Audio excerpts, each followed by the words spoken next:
talking today to Jeremy Nathan, who is the CEO of DV8. Jeremy, you're just in the process of producing a series for Mnet Mzansi. Tell me about the series. So it's called Mshika Shika, which in English is The Hustlers, and it's set in the world of cops and robbers, basically. There are a whole pile of people in the Johannesburg area who are behaving badly, and the police, a unit is trying to track them down. It's very funky, it's very cool, it's very young, it's very modern, very much inspired by shows like The Wire, by Entourage, by The Sopranos to a certain extent.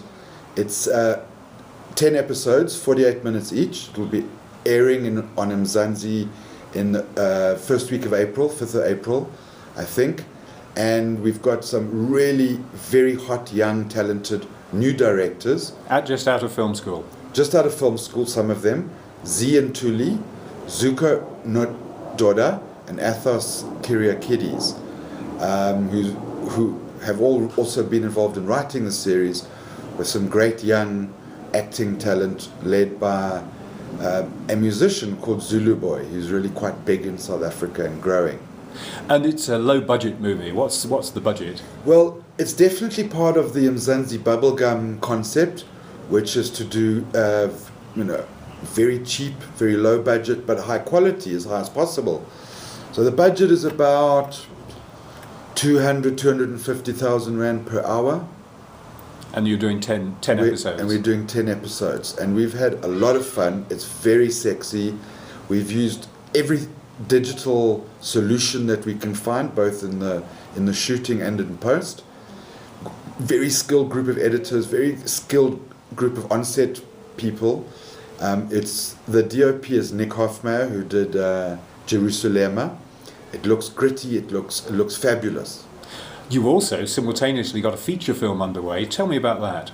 We're about to start shooting an international art house co-production called Layla Fourie, directed and written by Pia Maroas. It is her third film. Her first two films did very well on the international art house circuit. She won a Tiger at Rotterdam for her first film, The Unpolished. And this is a much bigger budget feature, isn't it? It's slightly bigger. Yeah. It's a well-budgeted European art house South African film. About 2 million euros. Co-production treaty. Done under a formal treaty with Germany. We have co-producing partners in France and in Holland. We're shooting here and in Germany, and we're post-producing in France, Holland, and Germany. And Pandora Films are? Pandora Films are the lead producer, Claudia Steffen, and they're a fabulous team. And we got an 8-week shoot, and we have some great local cast and some interesting, very good, strong German cast. And the story again, just very briefly. It's about a young South African woman, single mother, with her young son, 6 years old, and they are forced to go on a road trip together. She gets a job out of town. They go to a small town, and she does lie detection for companies.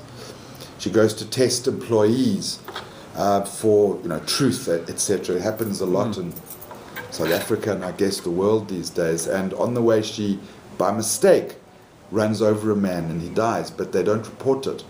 So she's carrying this burden of deceit with her. And so the relationship between her and her son changes, because he hasn't got a father figure. He's desperately searching for a father figure. And by one set of circumstances, they meet the son of the man that she killed, and a sort of romantic connection happens between them.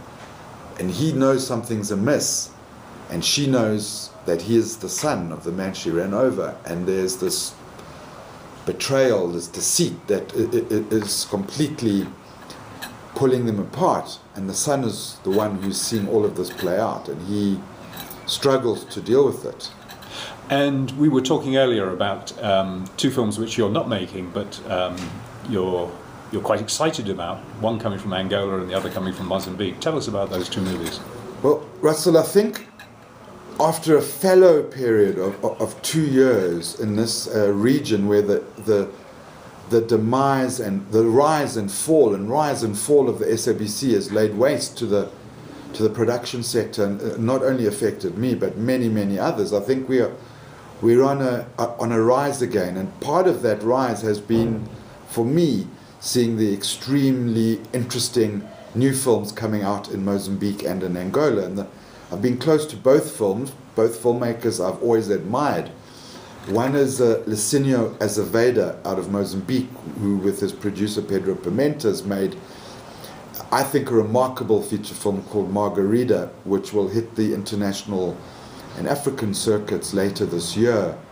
And the second film is the Angolan film called The Great Kilapi by Zeze Gamboa, who some years ago was a winner at Sundance with his film Hero. I think both of these are extraordinary filmmakers.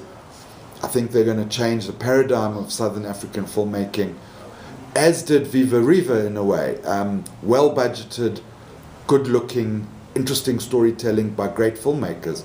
I think both filmmakers ruck things up with people who expected to see uplifting images of Africa, really. Yes, I think both story-wise, they are challenging to an audience to see a new Africa, a different Africa,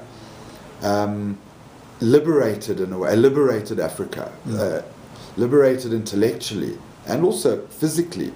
But I think cinematically they're also liberating, because they are telling stories in a way that can compete for me with anything the world has to offer. And Margarita is about a re-educating re-educated prostitute in Mozambique. Yes, I mean, I think I would probably leave the telling of the stories to the filmmakers themselves, but